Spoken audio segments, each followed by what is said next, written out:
Hello friends, আমার চ্যানেলে সবাইকে অনেক অনেক ওয়েলকাম। আজকে শেয়ার করছি একটা সাউথ ইন্ডিয়ান ডিশ, সাম্বার ডাল। সাম্বার ডাল ইডলি, ধোসা, উত্তপম আর প্লেন রাইসের সাথে খেতে কিন্তু খুব ভালো লাগে। খুবই সিম্পলভাবে আমি তৈরি করেছিলাম সাম্বার ডাল, সেটাই আপনাদের সাথে শেয়ার করব। আমার ভিডিওটা শুরুর থেকে লাস্ট অবধি দেখার অনুরোধ রইল। তো প্রথমে আমি এখানে হাফ কাপ মতন মুসুর ডাল নিয়ে নিয়েছি। মুসুর ডালটাকে ভালোভাবে ধুয়ে প্রেশার কুকারে নিয়ে নিয়েছিলাম। তারপরে ওর মধ্যে জল দিয়েছি, নুন দিয়েছি পরিমাণ মতন, আর হলুদ গুঁড়ো দিয়ে একটা সিটি দিয়ে নামিয়ে দিয়েছিলাম। সাম্বার ডালের জন্য এখানে কয়েকটা সবজি আমি নিয়ে নিয়েছি। সবজিগুলোকে কেটে ভালোভাবে ধুয়ে এবার সবজিগুলোকে দিয়ে দিয়েছিলাম প্রেশার কুকারে দিয়ে একটা সিটি দিয়ে নামিয়ে দেব। এবার এখানে বসিয়ে দিয়েছিলাম কড়াইতে দিয়ে দিয়েছিলাম 2 চামচ মতন রিফাইন তেল।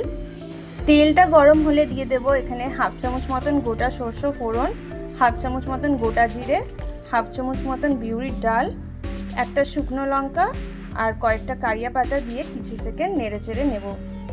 তারপরে দিয়ে দিয়েছিলাম গ্রেট করে রাখা রসুনটা দিয়ে আবার কিছু সেকেন্ড নেড়ে দিয়ে দিলাম কুচিয়ে রাখা পেঁয়াজটাকে দিয়ে এবার লাল লাল করে একটু ভেজে নেব। পেঁয়াজটা লাল লাল করে ভাজা হয়ে গেছে। এবারে দিয়ে দিলাম সিদ্ধ করে রাখা সাম্বার ডাল। তারপরে দিয়ে দিলাম তেঁতুলের জল আর 2 প্যাকেট মতন সাম্বার মশলা দিয়ে ডালটাকে ভালোভাবে ফুটিয়ে নেব। নুনটাকে চেক করে নেব, নুনটা একটু কম লাগছিল বলে আমি আরও 2 চামচ মতো নুন অ্যাড করেছি। দিয়ে এবার কিছু সেকেন্ডের জন্য ফুটিয়ে নামিয়ে দেব। তৈরি হয়ে গেল সাম্বার ডাল। গরম গরম ইডলির সাথে সার্ভ করবেন। আর আমার যদি রেসিপিটা ভালো লেগে থাকে অবশ্যই কমেন্ট করে জানাবেন, আমার চ্যানেলটাকে সাবস্ক্রাইব করে দেবেন।